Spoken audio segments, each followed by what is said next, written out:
Welcome back to another episode of Thought Pioneering, part of the FreedomCast network. I'm your host, Kyle Shionsky, and in this episode, we are going to be finishing up the last part of the three-part series regarding psychological safety and how it can impact creativity and innovation in the workplace. I, again, have Jane Yrenaya helping us with the conversation today. So, Jane, glad to have you back for the last episode. Oh my God, I can't believe this is the last episode, Kyle. It's been so much fun. It has been. So I definitely enjoy our conversations over the past two episodes, and just for those at home, we tried to record these all at once, so it was a lot of fun. We spent a lot of time on this, and I'm very happy to finish up the series, but also to kind of tie a nice bow on it. So if you haven't had a chance to listen to the first two episodes of this series, pause this now. Go check out the episode of What is Psych Safety, and then the second episode of how individual contributors can contribute or how we can create a safe environment. And then for this episode, what we're going to be talking about is part 3, boosting psychological safety in the workplace. So, Jane, we'll go ahead and jump right in with the first topic. One of the things that I know that we've been talking and discussing about is the leader's ability to influence the environment and a team, but also the ability to impact psych safety. So let's go ahead and kick it off there. What are some things that we can do to soften that power distance? Yeah, well, it always boggled my mind about how much weight people put on their titles and where they sit on the organization chart, right? And this authoritative autocratic approach is no longer going to work. Right? Moving people away from that command control. So I think that the larger the distance between, like a CEO and your front line, the likelihood of psychological safety will be less, right? Because we want to make a good impression, especially to top senior people. So if I'm a new employee and I'm starting for the first time and I come into work on my first day of work and I've got the senior vice president sitting in the room, right? I'm going to be very mindful of how I'm coming across, right? So that psychological safety, because of hierarchy and authority, is already in existence. So I do think that because that exists, that leaders at all levels need to be mindful of it, first of all, but second of all, to really create an environment and go and show some human touches with your employees and say good morning and find out more about them. So really, in the absence of hierarchy, we're talking more about human to human interaction here. And that's a great point too, because when we think about leaders, the last thing you want to do as a leader is be a manager. So last thing you want to do as a leader is become part, and you lose that human component, is what I'm trying to say. Is the last thing you would do is you lose that human touch. I've always valued leaders that have been more personal, and you'll have those personal connections with them. And I know in the olden days, the leader isn't someone that you would go out to happy hour with, or you would have a conversation. Hey, how are your kids doing, or how are your dogs? Your leader is somebody that hired and fired you and gave you your evaluation at the end of the year. Yeah. And so I think, and I've seen that kind of the relationship between the employee and the boss, if you will, change over the past decade to where now the leader is more of a personal connection. And I've seen teams that have very strong relationships with their leaders tend to perform better. Yes, and absolutely. There's nothing wrong. I mean, there's still the professionalism that we still have to maintain, but there's nothing wrong with sending your leader a text to say, hey, look, I'm out skydiving this weekend, or hey, what? Yeah. There's nothing wrong with that. At least that's my take on it. And it's just, as a leader, demonstrating that humility, like, hey, I'm a human. I make mistakes too. Right. We talked about this in the past 2 episodes already when it comes to creating that safe environment to try new things and fail and learn. As a leader, you have to be able to demonstrate that humility and say, look, I failed too. Not brag about it. Don't brag about your failures, but talk about, hey, I've been in a situation that's similar to what you may be going through. Talk to me. I can understand. I can be where you are. Let's have that conversation. How can I help you get through that? How can I help you break through those barriers? And as a leader, remove those barriers. And I think that really helps. In some organizations that tend to be a little bit more old school, it's very uncommon, or it's kind of frowned upon, if I'm an individual contributor, so I'm a frontline level employee, for me to reach out to 2 or 3 levels up, say, hey, can I pick your brain? I want to learn more about leadership. Can I pick your brain on leadership? Like when I want to learn more about decision making, can I pick your brain? No, you have to email I have to go through my manager, and then the manager has to go through the director has to go through the VP, and then okay, maybe we'll get that. Yeah, well, and here's the thing, become good at managing impressions. We become good at managing the politics, right? Now think about it. That stifles a lot, right? When people are holding back because of it, that stifles creativity, it stifles ideas, and it stifles people bringing their full selves to work. Yeah. So, and in the past, right, we've been trained, leaders, don't let them see you sweat. You're supposed to have all the answers, like all of that garbage that I just Yeah. don't agree with anymore. Like, no, that's not effective, because I think when you want people to show up safely, right, psychologically safe, you've got to show the human side of yourself as a leader as well. And as a leader, being able to so I'm trying to frame this one, but being able to give your employees the opportunity to shine. A lot of Yes. times, and this is, I saw this a lot with traditional style of like how organizations tend to lead. The employees do all the work. It rolls up to the next level leader. The Mm, next level will mm, take it to the next level, go up the chain. I was very fortunate to have early on in my career, when I was still like trying, I'm still am trying and failing a lot, but I had the opportunity to work on an unorthodox project, and they brought me in to basically create some slides that had a way to tell the story from some data. I didn't know what it was, the journey was going to take me on, but my leader at that time put me in front of the CEO of the company. It's a yes. Fortune 500 company, put me in front of the CEO, and that CEO said to me, "Thanks for challenging us." I'm like, well, Mm, like I'm sitting here sweating. I had to put my, I had yeah. to put, talking about sport coats, or I had to put my sport coat on, had a blazer in my closet for the day, I had to iron it or steam it. Yeah. But it was one of those things to where they gave me the opportunity to shine. They, for one, the leader didn't really know what I knew. So he was like, why don't you just tell it to the CEO? Mm, I'm like, that's a great idea. yeah. But I don't know. Yeah, I didn't know how to have that conversation. So he coached me along. Hey, here's some things that he likes, that he looks out for. Here's how to articulate a little bit clearer. They didn't just throw me in. They just didn't Yeah. feed me to the wolves.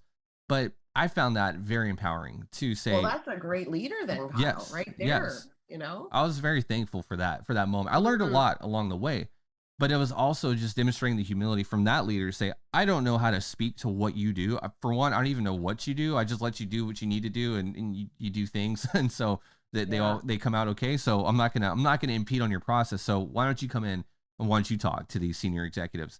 And I did. I got to work at the senior executive level for about 2 months in the summertime. Mm, That was my summer project, and it was great. But it was also very empowering. yeah. Well, and some leaders, and that's really, rooted in insecurity when leaders try to manage that. And, you can't go directly to the CEO. Come on. Like, so Yeah. that's really rooted in insecurity. And we know that the best leaders are confident, right? And they let their team shine because it's a reflection of them too as leaders. But I have to say, leadership is not an easy task. Like, it's not an easy job. It can be very difficult when you're leading a team of people at different levels of capability, emotions. Like, people are complicated, Yeah. right? And so I think that, leaders need to have the tools and equipped. And again, it goes back to emotional intelligence. That's what the most effective leaders have, is emotional intelligence, which really separates the great ones from the good ones, right? And vulnerability was never something that belonged in the workplace in the past. And I think that's really changing now as we become more of a human centric type of, workplace, right? And it's okay to be vulnerable. It's okay for a leader to say, you know what? I don't know how to handle this, but I'd love to tap into all of your ideas. It's okay to say that. We don't have to have all the answers. I've worked for leaders that have quote unquote known all the answers, and I've worked for leaders that have been real, and I've worked for leaders that have strike the balance in the middle. And I will respect a leader who I will always respect, and I know I stay away from absolutes, but I'll use that one this time. I will always respect a leader who's real than a leader who is always right. And Right. I will follow them wherever. And I know that's kind of, maybe it's that blind ignorance of me speaking, but it's, I will follow you into battle if I respect you that much, because I know you have my best interest in mind, and I know that you've also had your trials, you've also had your failures as well, and there's also something I can learn from you. That's when I look at a leader to follow, whether it be for a new role or Mm, maybe a mentor. I look at someone that I know I can learn from, and it yes. also has my best interest in the top of their mind, but also that it's going to help me get to the next stage that I want to get to. And Right. it's like, and I don't want to say it's like a partnership, but it kind of is. Like the leadership and the leader employee is also a partnership, because as an employee, your goal is to help them get to reach their Right. goals. Like if I'm hiring someone for a company, I want to make sure they can help me. The whole goal is to help get like to advance. And so for me is I'm also hiring, if I'm a leader, hiring an employee that can help me achieve my goals. And I do that. I'm not saying I do that through them, but you kind of do. Mm, You socially motivate your team to achieve those results. That's kind of the key to leadership. that's right. That's right. You know, there's a great quote that Simon Sinek says, and he said, "You as a leader are not responsible for results. You're responsible for the people who are responsible for Hmm. results." And I think that's a great mindset to have, because when you think that way, then you engage and interact with your people differently. You become a better coach. You give feedback to help them succeed, right? And I often, and I've seen this in the past, and I've even had leaders like this where they pull rank when they're giving me feedback, Mm. or they pull rank because they want something done. It's like, okay, well, what you're doing there as leaders, you're borrowing strength. You're borrowing strength from your rank in the organization, or your title, or your position of authority. And that to me is really a sign of weakness if you have to borrow strength, because great leadership is about influence. It's not about exercising your power or authority. And maybe we just, I'm gonna throw this out there. We could chew on it for a little bit if we want, but sometimes I think an effective leader is a leader that everyone knows their team and not Mm, their name. And so yeah, if I'm a leader and I'm an effective, and that's my mind. When it comes to humility, I'd rather the organization know who the team is rather than, oh, who's leads them. Like, no, who's the team? mm, Because at the end of the day, like, they're the ones doing the job, and I want them to succeed. Maybe, yeah, sure, my name will come up as, I'm like, oh, they're an effective leader, but I really want my team to succeed. I want them to be. I'm already where I want to be. I want to make sure I want to get them right. to where they want to be. So, That's right. That's right. And quite honestly, like when I work with leaders who are very human, okay, again, shortening that power mhm. distance, I forget that they're in a position of authority. I am more engaged and motivated, and I also feel psychologically safe to be vulnerable myself Oh, absolutely. and to be human myself. So it's amazing the impact that our leaders' behaviors have on us to mirror back, right? We model that.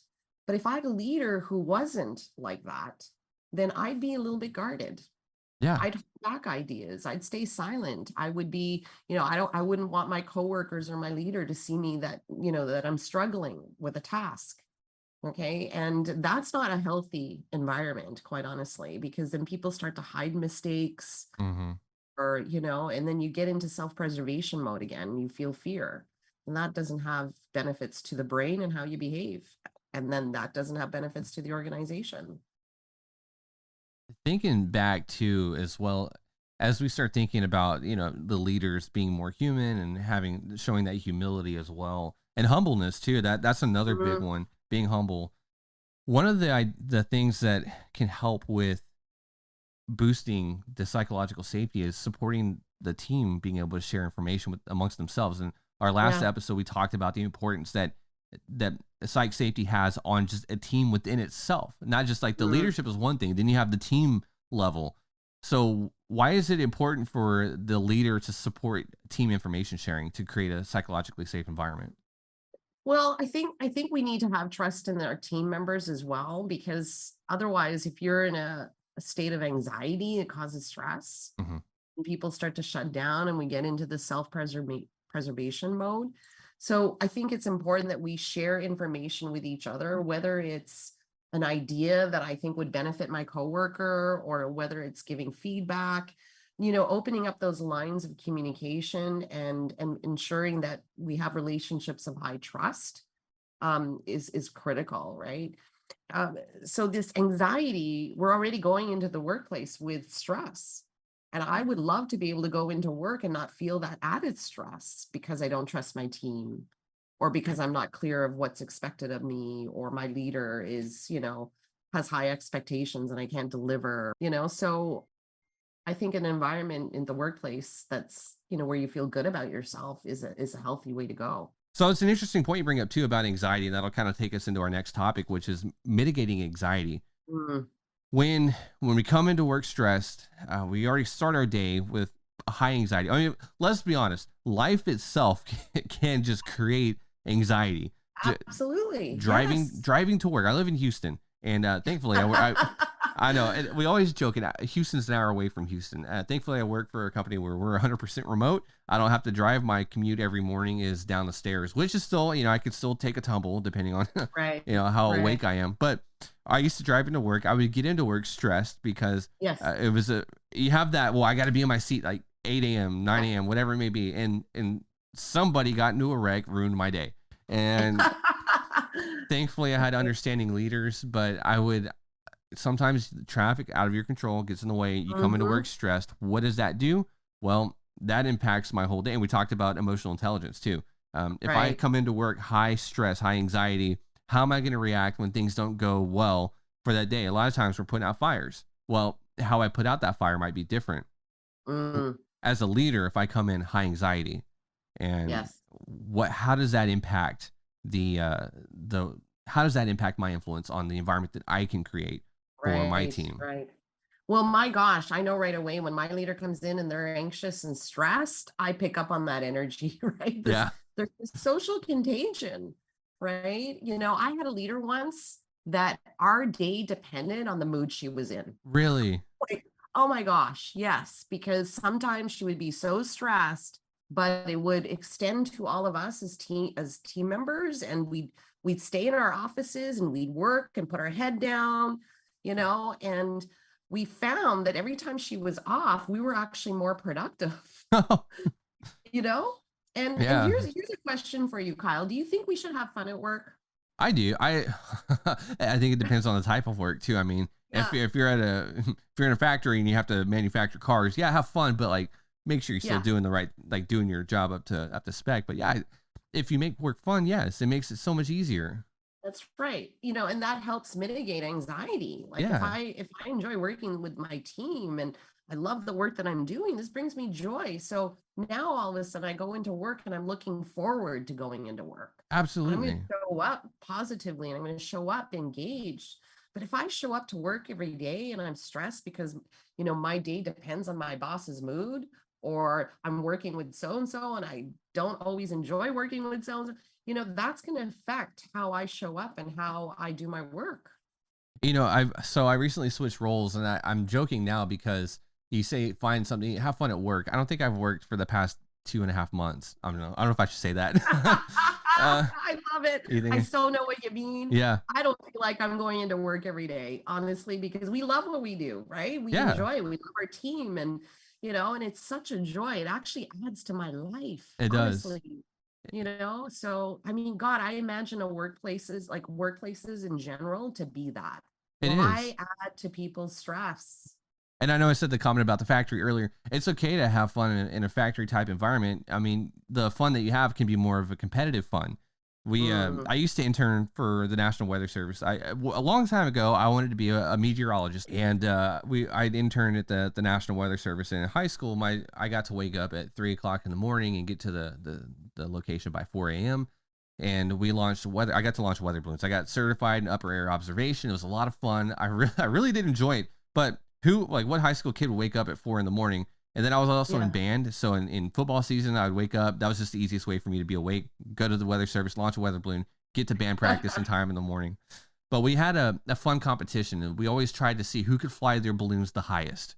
And Right. we had the top dog award, and you have this logbook, and it was old. We had 10, 15 years in this logbook of people that had all the highest flights. And I don't know if they still have it there. I would love to go back one day and see if they have it. But I actually made top dog 1 month where I had the highest flight, and Wow. it was like a competitive thing where you'd be Yeah. watching the monitors just because when the balloon pops, the thing starts descending. We call it a radio Mm, zone. The radio zone would start descending at a rapid rate, and then the computer would say, "Okay, that's it. The balloon's been terminated. Here's your data set." So we would be watching it. We knew the exact like millibar of what they tend to pop at. So anytime we went, I think for instance, it was like 8 millibars was like the highest it Yeah. went. And it goes, so like in order, like we're at, I don't know, 100 or 1,000 millibars at surface sea level. 8 millibars is really high in the atmosphere. And I got mine to 4.5 millibars, which is almost like, man, this thing almost made it to outer space, you know? And so, Wow. but it was But that, that added joy and fun, oh, right? oh, it was To come awesome. in every day. Yeah, Yeah. and how much fun is it to look at a computer monitor and look at numbers come in and be like, oh my gosh, I can't believe it. Yeah. And Yeah. yeah, that was a lot of fun. But in a factory environment too, you can add that kind of competitiveness where like, all right, who had the Yes. best numbers or the best quality, who had the highest turnaround, who had the least amount of defects. Let's make the quality control part of that Mm. process fun. That's So true. If your people are having fun, you can see they're having fun and they're laughing and they're getting along and they're joking with each other. That's a really good sign. yeah. So this notion of, you know what, put your head down, do your work. That's like old school. That's like outdated. So there's so many things that we have to look at the future of workplaces and what people want and need from the workplace. This command and control and this large power distance between authority and employees, that's all going away. I don't want to come into work and feel that stress and anxiety. That's not, and we're more selective with where we work now. And to that point too, when we talk about like the power distance, we when it comes to managing the anxiety for they're mitigating the anxiety for your team that they may feel when it comes to having an environment that may not be psychologically safe.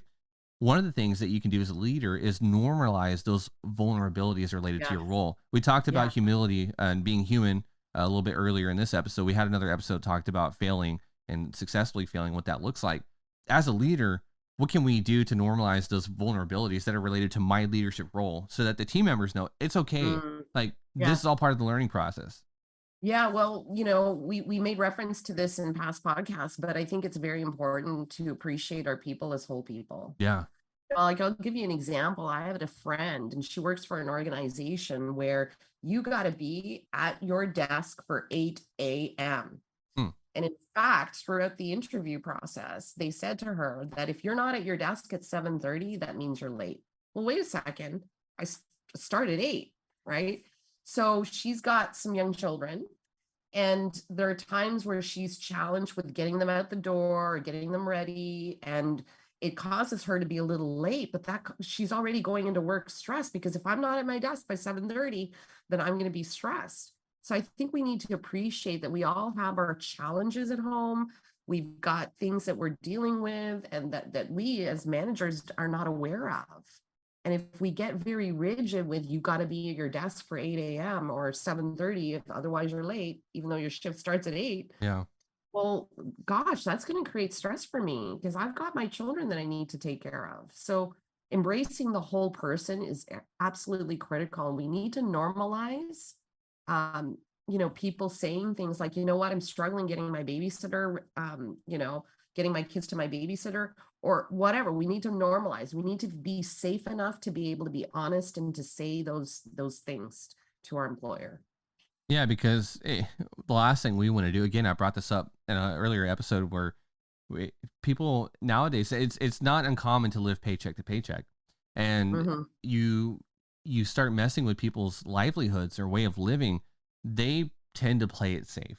And if Yeah. you want to be if you're in a competitive market and you want to be a competitive company and you hire these people because of the value they bring to the table, but then Yeah. you shut them down from bringing new ideas up, then Mm. you're spinning your tires as an That's right. organization. Right. That's right. But if I'm not feeling valued as a whole person, right? I mean, when we hire people, we don't just hire their minds, right? Yeah. And their body. Okay. You're hiring their heart and their spirit. So you got to embrace them as whole people that, yeah, we do have challenges at home. We do have a personal life and we need to respect that. And I think that leaving your problems at home when you come into work, I don't know if that's even true anymore. Well, because I really don't. I think, yeah, because technology nowadays too, it's kind of like a blessing and a curse. It's kind of hard to leave those problems at home. Yeah. When we didn't have cell phones, and I was thankful enough to enjoy both worlds there, where we didn't have cell phones. You didn't really know what was going on unless like the only your download was when you came back home. Hey, what happened today? I couldn't text you throughout the day and let you know how my day was going. So a lot of that, it's hard to kind of leave the work stuff at home. And as people and as leaders, we also need to recognize that and say, hey, I have no idea what you're going through. I can't assume things.